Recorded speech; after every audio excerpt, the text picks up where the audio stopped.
1988 को तमिलनाडु के एक छोटे से गांव में जन्म लिए थे। वो प्रारंभिक शिक्षा किए, फिर स्कॉलरशिप के पढ़ाई से आगे बढ़े और फिर बाहर जाके कई सारे डिग्रियां हासिल की और विदेशों में जाकर पढ़ाएं। ये अपने काबिलियत के दम पर बनारस हिंदू यूनिवर्सिटी यानी BA के कुलपति नियुक्त हुए। इसके बाद इनकी और भी योग्यताओं को देखते हुए इन्हें भारत का राजदूत बनाकर उस समय सोवियत संघ भेजा गया। उनके इन गुणों को और आगे बढ़ाते हुए उन्हें भारत का उपराष्ट्रपति नियुक्त किया गया। तो वाइस प्रेसिडेंट में भारत के पहले उपराष्ट्रपति चुने गए थे हमारे राधा कृष्णन जी। फिर हमारे दूसरे राष्ट्रपति के चुनाव में भी इन्हें स्थान दिया गया। तो ये भारत में आप देखिएगा शिक्षा के दम पर जो भी बड़े मुकाम हासिल करने थे वो सारे मुकामों को इन्होंने हासिल किया। अब कुछ लोग कहते हैं कि पढ़ लिख के कोई राजा बनता, ऐसे गधों से दूर रहना चाहिए। यहाँ पर पढ़ लिख के राजा बनने का यहाँ पे तो पढ़ाई लिखाई बहुत ज्यादा जरूरी है। भारत एक विश्व गुरु के तौर पे जाना जाता था। हमारे यहाँ एक से एक शिक्षक आए लोग जो शिक्षा दिए लोग। देखिए शिक्षक एक दीपक के समान होता है जो खुद जल के दूसरों को रोशनी करता है।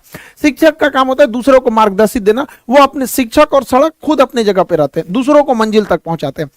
शिक्षक एक ऐसा चीज होता है जो हारना पसंद करता है अपने विद्यार्थियों से। एक बार मेरे साथ हुआ, एक मेरा स्टूडेंट था, बहुत शरारती बहुत ज्यादा था। उसका सिलेक्शन हो गया और उसका शौक था कि उसको मतलब अधिकारी बनना, तो DSP हो गया था। तो एक बार बड़ा जिद किया कि सर ऑफिस में छुट्टी का समय आइए ना, कभी हमारे ऑफिस के सारे स्टाफ लोग भी मिलना चाहते हैं प्लीज। बहुत रिक्वेस्ट किया तो हम उसको गए, बताए नहीं कि हम इतना बोले थे आ जाएंगे लेकिन टाइम नहीं बताए। वहां गए तो उसका सिक्योरिटी गार्ड हमको रोक दिया। हम तो मास्क लगाए थे, कोरोना चल रहा था यहाँ पे। कहा कि रुकिए अभी यहाँ पे सर बिजी है। हमको बड़ा खुशी हुआ, हम चुपचाप बताए नहीं यहाँ पे। कहा कि सर मीटिंग में है। हम क्या अच्छा रुको। तो हमने उसको कॉल किया कि कहाँ हो, तो कह रहे सर ऑफिस में है। हमें बाहर खड़े, दौड़ा आया और उसको कहा कि तुम सर हमारे खान सर। तो कह रहे तो उसने भी पहचान लिया। हम कहे कि देखो बहुत अच्छा बात है कि इसने अपनी जिम्मेदारी बहुत अच्छे से निभाई है। तो कहने का सेंस है कि इतना खुशी हुआ हमको कि हर माँ बाप और शिक्षक अपने अपने खुद विद्यार्थियों से हारना चाहते हैं। माँ बाप आपसे हारना चाहते हैं, वो चाहते हैं कि आप उनसे भी आगे जाए। हम खुद चाहते हैं कि बाबू आप सब लोगों से कहते हैं कि पढ़ लिख कर इतने आगे जाइए ना कि आपसे मिलने के लिए हमें आपके ऑफिस में पूछ के आना पड़े। उस दिन हमारे को लगेगा नहीं हम सफल हो गए। हम आपसे हारना चाहते हैं। जी जान लगा के पढ़ाई कीजिए, माँ बाप का, देश का, सबका नाम रोशन कीजिए। हम एक सोने की चिड़िया कहलाते थे एजुकेशन के दम पर। लोग चाइना से पढ़ने आते थे, आज चाइना कितना डेवलप हो गया है। हमारे यहाँ ह्वेनसांग, फाहियान, दुनिया भर के चाइनीज सब पढ़ने आए। विदेशी लुटेरे आए थे तो हमारे यहाँ लूटने के लिए। इसका मतलब हमारे पास कुछ था। ऐसे कोई श्रीलंका में डकैती करने जाएगा, सोचो है ये नहीं है वहां पे, जो बताता है कि हमारे यहाँ कुछ था तो लूट के ले गए। हमें वापस इस चीज को भरना है। आज के समय शिक्षा से हम इसे भर सकते हैं। हमारी सबसे पहली जो टीचर होती है वो हमारी माँ होती है। हालांकि जिंदगी में बहुत सारी चीजें होती हैं, टूटा दिल, खाली जेब, भूखा पेट, ये सब भी बहुत बड़े टीचर होते हैं। ये सब जो जीवन में लेसन देंगे वो कोई नहीं देता। हमारी पहली जो टीचर होती है हमारी माँ होती है। माँ देखिएगा बच्चे को अक्सर कमर पे रखती है और कमर पे लेके घूमती है। इससे क्या है कि वो बच्चे को तकलीफ देना नहीं चाहती। कमर पे बैठेगा लड़का तो उसको आराम होगा और वो वहीं तक देख सकता है जहां माँ देख सकती है, क्योंकि कमर पे बैठने के बाद लगभग दोनों की निगाहें सेम होती है। तो माँ सोचती है बेटे को आराम रहे। पिता की सोच थोड़ी डिफरेंस होती है। पिता होगा खुश होगा तो बच्चे को कंधे पे बैठाएगा। हाँ, पिता को पता है कि कंधे पे तकलीफ होगी, उसको बैठने में उतना आराम नहीं मिलेगा, लेकिन इसकी नजरें पिता की नजर से भी ज्यादा दूर तक जाएगी। तो पिता चाहता है कि जहां तक वो पहुंच पाया उसका बेटा उससे भी आगे जाए। तो माँ बाप के प्यार में थोड़ा सा अंतर होता है। लेकिन अगर वही शिक्षक को देखिएगा, शिक्षक कभी आपको कंधे या गोद पे नहीं बैठाने वाला। वो जब भी बैठाएगा तो आपको अपने पैरों पे खड़ा होना सिखाएगा, क्योंकि शिक्षक को पता है कि आज नहीं तो कल आपको इन उंगलियां, इन गोद, इन कंधों को छोड़कर आपको अपने पैर पे ही खड़ा होना पड़ेगा। इसलिए पहले दिन से ही टीचर आपको अपने पैरों पे खड़ा होना सिखाएगा और वो सिखाएगा कि दुनिया का मोहताज मत बनिए। आपको आप जाएंगे स्कूल में, छोटे बच्चे प्रेयर में लाइन लगाया जाएगा, टिफिन टाइम में उसको देखेगा डिसिप्लिन में है या नहीं है, हर एक टीचर का। तो बहुत सारे बच्चों को बचपन में हम लोग को भी टीचर डांट देते तो समझ बुरा लगता था, लेकिन अब समझ में आता है कि उन्हीं जो डांटे, घर वालों ने भी डांटा, जो भी हम लोग को साथ पिटाई हुआ, आज उसी का नतीजा है कि हम लोग पढ़ भी लिए लोग। वरना पहले तो आदमी पढ़ाई शौक से, डर से करता था वहां पर। तो टीचर की भी रिस्पॉन्सिबिलिटी बनती, उनको भी समझना चाहिए। आज दुनिया बहुत आगे जा रही है, आजकल के लड़के एडवांस हो गए हैं, तो टीचर को भी अब एडवांस बनना पड़ेगा वहां पर। उनके साथ टीचर को अब एक फ्रेंड की तरह भी पढ़ाना पड़ेगा। जहां पीटना है तो वहां एनिमी की तरह पीटना भी पड़ेगा। तो दोनों बैलेंस करना जरूरी है। हमारे देश में शिक्षकों की कभी कोई कमी नहीं है, चाहे वह हमारे आचार्य चाणक्य हों, जिन्होंने एक इतने बड़े कुशासन के धनानंद को समाप्त करके एक साधारण व्यक्ति को रंग से राजा बना दिया। वहां पर हमारे द्रोणाचार्य रहे हो या स्वयं कृष्ण भगवान रहे हो, जिन्होंने गीता में अर्जुन को न जाने कितनी शिक्षाएं दी, वो युद्ध के मैदान में ही इतनी बड़ी शिक्षा दी है। तो हमारा देश जो है ऐसे ही नहीं विश्व गुरु कहलाता है। विश्व के जो भी बड़े बड़े गुरु हुए हैं वो यहाँ से ताल्लुक रखते थे, तो हम विश्व गुरु कहलाते थे। हमारा कर्तव्य बनता है कि हम इस धरोहर को, इस जिम्मेदारी को संजो के रखें। ये हमारा कर्तव्य बनता है कि हम इसे और आगे ले जाएं, न कि हमें इसे धूमिल करें, क्योंकि इस धरोहर हमें विरासत में मिली है, न कि हम लोगों ने इसमें बहुत बड़ा योगदान दिया। हमारे पूर्वजों की विरासत है, हमें कोशिश करना चाहिए कि इसे आगे बढ़ाएं। एटलीस्ट अगर आगे नहीं बढ़ा सकते हैं तो इसे स्टेबल रखें, न कि इसे धूमिल करें। अभी क्या है कि टीचिंग फील्ड में बहुत सारा चीज जो हो गया है, बहुत वाहियात चीजें आ गई हैं। कुछ टीचरों को देख रहे हैं, खास करके भाई हम क्या ही बताएं, कुछ फीमेल टीचरों से रिक्वेस्ट है कि आप पढ़ाने आ रहे हैं तो अपने पर्सनल लाइफ को अपने घर पे रखिए। टीचर की सोशल जिम्मेदारी भी होती है, वो एक स्टूडेंट के लिए रोल मॉडल होता है। क्लास में आके उल्टा सीधा एक्टिविटी करिएगा, कई को देख रहे थे क्लास में आके आंख मार रहा है, उल्टा सीधा कमेंट पढ़ना है। देखिए कमेंट रहे ना रहे ऐसे ही झूठे पढ़ देते हैं सब। तो ऐसे टीचर लोगों को भी कहते हैं ध्यान दिया कीजिए। हम ही लोग हैं भाई, किसी दिन बाल कटवाएंगे तो कभी ज्यादा काट देगा, तो पता है कि लड़का पूछने वाला है कि सर आज बाल ज्यादा काट दिया, तो क्या हम ये कमेंट पढ़ेंगे? इग्नोर करेंगे हम ये सब चीजों को। कोई क्वेश्चन पूछ रहा है तो उसको पढ़ेंगे, तो जानबूझ के ऐसा ऐसा कमेंट पढ़ेगी, सर मैडम आज गोर लग रही है, सर जरूरत नहीं फिल्टर और मेकअप हटा के देखो दलीदर लगेगी, यहाँ पे अपने से सोच लेना है।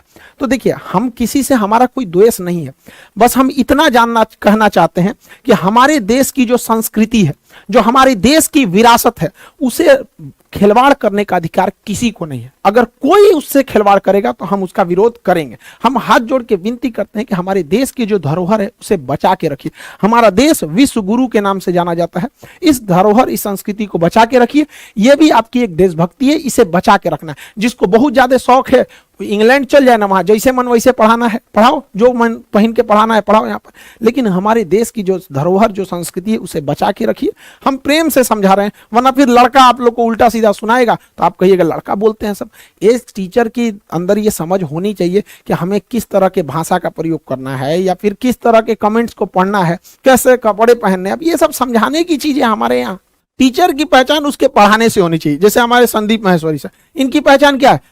मोटिवेशनल वीडियोस देते हैं, इनके कंटेंट जो होते हैं मोटिवेशन से रहते हैं। ये हमारे विवेक बिंद्रा साहब बिजनेस कोच हैं, बिजनेस के नए नए आइडियाज देते हैं। यहाँ पर एपीजे अब्दुल कलाम क्यों जाने जाते हैं? मिसाइल मैन के लिए। खान सर के बारे में अगर कुछ क्यों जाने जाते हैं? तो जटिल चीजों को समझा देते हैं, न कि नाचने गाने के लिए। यहाँ पर तो कई ऐसे टीचर हैं जो पढ़ाने से ज्यादा नाचने गाने के लिए फेमस है।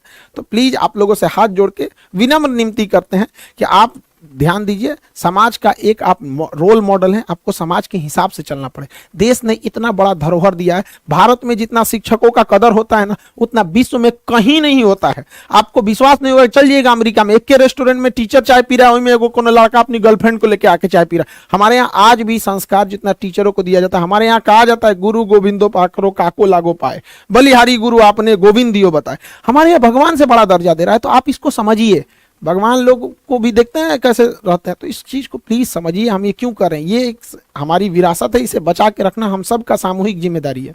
हर जगह जहां कुछ लोग रहते हैं, आपसी कुछ मतभेद हो जाते हैं, तो हम सारे लोगों से भी यही कहते हैं। आज का दिन शिक्षक दिवस है, स्टूडेंट से भी कहते हैं और टीचर लोगों से भी कहते हैं कि आपसी विवाद को आपस में ही सुलझा लेना चाहिए। विवाद से विकास रुक जाता है, आपसी विवाद को सुलझा लेना चाहिए, ना कि तू मैं करके विवादों को बढ़ा देना चाहिए। हमारे पास तो कई हमारे मित्र हैं, टीचर हैं लोग, वहां पे कई बार ऐसा कहते हैं कि सर अपना बैचवा थोड़ा देर से दीजिएगा ना, हम थोड़ा सा बैच अनाउंस करके तो कुछ एडमिशन ले लेते, तो क्या हम उससे लड़ने जाएंगे? हम कहे ठीक है भाई, थोड़ा सा देर से ही दे देंगे। एक लड़का हमारे ऑफिस में आया, कह रहा है कि सर हम आपके पास फाउंडेशन किए, सारा कोर्स किए, एग्जाम में थोड़ा सा डिले हो गया तो हम एक जगह टेस्ट सीरीज पकड़ लिए। उनका कहना है कि लड़का हमारे यहाँ से पढ़ा था, हम बताइए सर हम जा रहे हैं अभी ये करने। हम उसको समझा रही गधा कहीं का, अभी ये से तुम इतना गुस्सा क्यों करने लगा? तो स्टूडेंट सबको ये समझ में नहीं आता है कि यार तुम इतना ज्यादा गुस्सा क्यों करने लगता है।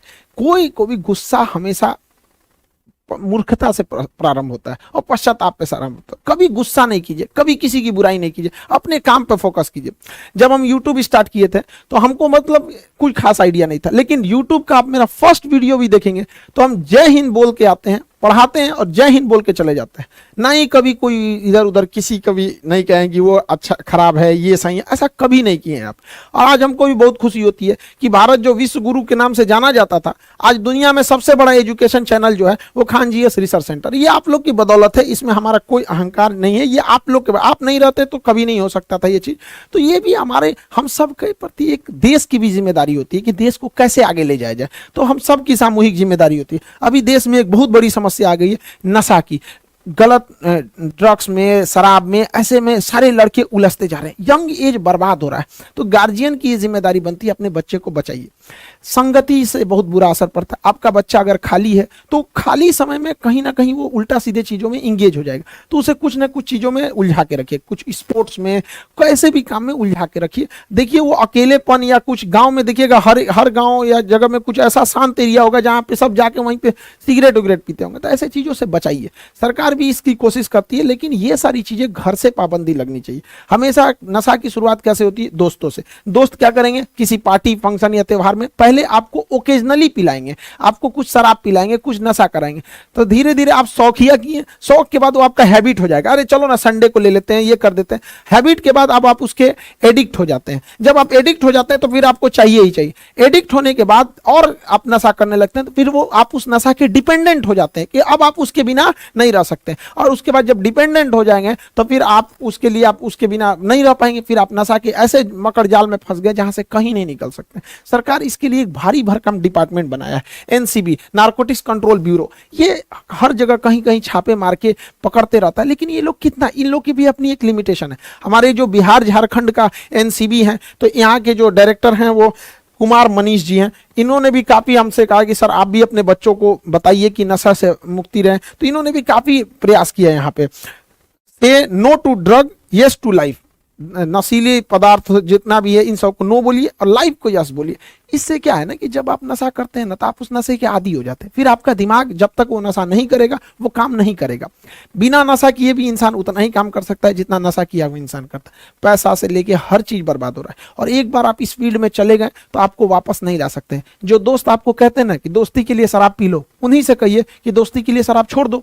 और अगर आपको जबरदस्ती पिलाते हैं तो ऐसे दोस्तों को लात मारिए, यहाँ पे किसी काम के नहीं। आपको जो आपकी लाइफ खराब करता है, करियर खराब करता है, ऐसे दोस्तों से साइड रहिए। यहाँ पे कहना है पीना है तो पियो, तुमको सिगरेट पीना है, जो करना है, जौहर खाना है खाओ, हमको इसमें क्यों इन्वॉल्व कर रहे हो। तो माँ बाप से भी कहते हैं अपने बच्चों को भी कहिए ये सब नशे वाली चीजों से बच के रहे। जहां कहीं आभास हो कि आपके बच्चे ऐसे बिगड़ रहे हैं तो उनको तत्काल रोकिए, क्योंकि पौधे को कुचलना इजी होता है, लेकिन जब वो पेड़ बन जाता है तो बहुत मुश्किल होता है। सरकार की अपनी एक योजना है ई प्लेट, यहां से जाके आप लोग क्या कर सकते हैं। देखिए सरकार, भारत के ऊपर बहुत बार विदेशी जो होते हैं सब वो ब्लेम लगा देते हैं कि भारत में नशा बहुत ज्यादा बढ़ रहा है और यही लोग विदेशों में जाके नशा फैला रहे हैं। तो भारत सरकार ने इसके लिए एक स्कीम लाई है, ऑनलाइन आपको रजिस्टर्ड कराना पड़ता है कि हम नशा नहीं करते हैं और ना ही नशा को करेंगे। ये लिंक है, आपको डिस्क्रिप्शन में दे देंगे, नॉर्मल सा लिंक है, देखिएगा आप इसको ध्यान से। pledge.mygov गवर्नमेंट का ऐप है, .in है। यहाँ पे ये फाइट है अगेंस्ट किस चीज के, एनसीबी जो है उसका ये ऑफिशियल, ये भारत सरकार का गृह मंत्रालय का ये डिपार्टमेंट है, पूरी तरह से ये सिक्योर है। यहाँ पे आपको बस लिंक पे जाना है, यहाँ लिखना है प्लेग प्लेज, यहाँ पे टेक प्लेग शपथ लीजिए। इसको जैसे आप क्लिक करेंगे आपको नेक्स्ट पेज ओपन होगा। यहाँ कुछ नहीं करना है आपको, यहाँ अपने डिटेल्स भर देने हैं। इन डिटेल्स के हिसाब से फिर आगे करना है प्रोसीड। प्रोसीड में जब आगे जाएंगे तो आपको लैंग्वेज चुनना पड़ेगा। उस लैंग्वेज को सेलेक्ट करने के बाद आपको एक ओटीपी आएगा, ओटीपी के बाद आप सबमिट कर दीजिए। इससे क्या है ना कि गवर्नमेंट के पास एक डाटा ले जाएगा कि हमारे इतने युवा जो हैं वो क्या किए हैं, नशा को छोड़ने का शपथ लिए हैं। ये देश की हमारी बदनामी हो रही है, आप इस चीज को समझिए। जब भारत यूएनओ में जाता है ना, तो यूएनओ की अलग अलग संस्था, उसमें आप देखेंगे WHO, वर्ल्ड हेल्थ ऑर्गेनाइजेशन, वहां भारत के ऊपर ब्लेम लगा दिया जाता है कि आपके यहाँ का तो कोई इंसान शपथ ही नहीं लिया। जबकि यूरोपीय देश, अमेरिका वाले इस समय बहुत आगे रहते हैं ऑनलाइन वगैरह चीजों में। तो आपकी भी जिम्मेदारी बनती है, आप इसको करिए। गवर्नमेंट अपने एंड से करती है, लेकिन हम लोगों को भी कुछ ना कुछ समझना पड़ेगा। एनसीबी के जो भी आप देखेंगे अधिकारी से लेके वर्कर तक काफी ज्यादा वो वर्क करते हैं। ये लोग अपना ऑफिस छोड़ के हमारे पास कई बार आए, 3 बार 4 बार आए यहाँ पे कि इस चीज को हम भी इनकी गहराई को समझे। और जब समझ में आए कि छोटे छोटे बच्चे कैसे नशा में फंस जाते हैं तो हम लोग क्या एजुकेशन देंगे। तो आप लोग भी इस नशे से बचिए। ये एक नॉर्मल सा प्रोसीजर है, 4-5 स्टेप में ये खत्म हो जाता है। कुछ करना ही नहीं है, यहाँ प्रोसीड करना है, डिटेल डालना है, ओटीपी आएगा, भर के सबमिट कर देना, एकदम सिक्योर रहिए। और एनडीए का एग्जाम जो इस बार हुआ, देखिए एनडीए के एग्जाम में जीएस का पेपर बहुत नॉर्मल था, मैथ थोड़ा सा टफ कर दिया था, इंग्लिश साइंस ये सब चीजें एकदम नॉर्मल थी यहाँ पे। तो एनडीए के बैच में भी लड़के, जब प्रशांत सर आप लोगों को मैथ पढ़ा रहे थे तो लड़के हमारे पास आके शिकायत कर रहे थे कि सर बहुत डीप से पढ़ा रहे हैं। अब समझ में आ गया कि मैथ कितना डीप से पूछ दिया था। तो ये कोई बात थोड़ी होती कि सर डीप से पढ़ा, ये तो और अच्छी बात है कि सर बहुत ज्यादा डीप से पढ़ाया जा रहा है। तो एनडीए में भी लड़के ने जो भी बहुत बेहतरीन किया है, उन लोगों को ढेर सारी शुभकामनाएं। अब आगे एसएसबी के लिए तैयार रहना है। जो लड़कों ने थोड़ी बहुत लापरवाही किया है वो लोग सेकंड अटेम्प्ट में करिए और जल्दी से जल्दी, क्योंकि इससे एनडीए सीडीएस ज्यादा टाइम आप लोग को नहीं देते हैं। सब उन लोगों को लिए भाई आप एक हफ्ते के अंदर अंदर आप लोगों का भी जो एनडीए से जो अगले साल वाला एनडीए होगा उसके लिए बैचेज आ जाएंगे। लड़कों का कहना है सर यूपीएससी और पीसीएस के बैच में बहुत लेट हो गया। देखिए वो महल बनाने में टाइम लगता है, झोपड़ी तुरंत बन जाती है। हमको इसको पूरा मॉड्यूल सेट करना है यहाँ पे कि कैसे गांव के लड़के को किस तरह से उसकी कॉपी हम चेक करके मेंस का उसको देंगे, कैसे उसको इंटरव्यू के लिए तैयार करेंगे, कि लंबा प्रोसीजर लगता है। दूसरा 1.5 लाख 2 लाख 2.5 लाख जो फीस है यूपीएससी की, वो हमारे बच्चे अफोर्ड नहीं कर सकते। हम तो वैसे बच्चों को पढ़ाना चाहते हैं जिनके पूरे परिवार की इनकम 3-4 हजार है, एकदम गरीब से गरीब लड़का, वो लोग 2 लाख 2.5 लाख कभी देख ही नहीं सकते। लेकिन इसका मतलब ये नहीं कि गरीब का बच्चा अधिकारी नहीं बनेगा। जिस दिन गरीब का बच्चा अधिकारी बनेगा उस दिन वो गरीब के दुख दर्द को समझेगा और वह जाके आगे उस चीज को सुधारेगा। इसलिए अब कोई भी गरीब इंसान अब वो ये नहीं कर सकता है कि हम गरीबी की वजह से 2 लाख फीस नहीं देख सकते हैं यूपीएससी का तो हम नहीं बन सकते। अब आप घर बैठे बन सकते हैं। हमारा टारगेट यही है कि 1000 रुपए महीने के हिसाब से 12-14 हजार में आप लोगों को अच्छा से अच्छा कंटेंट देके पढ़ाया जाए। और हमारी कोशिश यही है कि हर जगह अब गरीबी को दूर करने की जिम्मेदारी गरीबों के हाथ में रहेगी। ये गरीबी दूर करने के चक्कर में अमीर और अमीर होते जा रहे हैं, अब ये जिम्मा आपको उठाना पड़ेगा। तो आपने बहुत भरोसा दिया हमारे चैनल को, दुनिया का सबसे बड़ा एजुकेशन चैनल बनाया, एप्लीकेशन पे जी जान लगा कि आप लोगों ने पढ़ाई किया। थोड़ा सा आप लोगों से विनती करते हैं, क्षमा चाहते हैं कि बहुत लेट हो गया, बट आप समझिए हमारी भी मजबूरी। 2 लाख की फीस को जब सप्रेस कीजिएगा तो थोड़ा टाइम लगेगा। तो आप लोगों से भी कहते हैं जैसे इंतजार किए थोड़ा और इंतजार करिए। पीपीएससी के लिए आएगा, यूपी पीसीएस के लिए, एमपी पीसीएस के लिए, स्टेट पीसीएस के लिए भी बहुत जल्दी आएगा। बंगाल के लड़के आप लोगों के लिए भैया बंगाल पीसीएस भी आएगा, ठीक है। थोड़ा सा हमको थोड़ी बंगाली कम आती ही नहीं है ऐसे तो बंगाली, लेकिन उसके लिए भी आएगा। थोड़ा सा वेट कीजिएगा। वादा है आप लोगों से सबसे कम फी में बेस्ट क्वालिटी आपको देंगे। फिर हर गरीब व्यक्ति जो है वो आगे बढ़ने का, अफसर बनने का सपना देख सकता है। बाकी एप्लीकेशन पे बैचेज जो हैं वो टाइम से हैंगे। अभी 8 तारीख को सुबह 8 बजे बायोलॉजी का बैच स्टार्ट हो जा रहा है यहाँ पे। इस बैच में इनरोलमेंट चालू है, इनरोल हो जाइएगा। वही आप लोग का जो भी है अभी फिलहाल जो 200-300 ही फीस रहती है, इसमें ज्यादा नहीं रहती है। बहुत जल्दी हम इस बैचेज को लाएंगे यहाँ पर और सारे लड़कों से कहते हैं जी जान लगा के पढ़ाई कीजिए, दुनिया को साबित कर दीजिए। ये खामोश मिजाज जिंदगी हमें जीने नहीं देगी। इस दौर में जीना है तो कोहराम मचा दो। जय हिंद।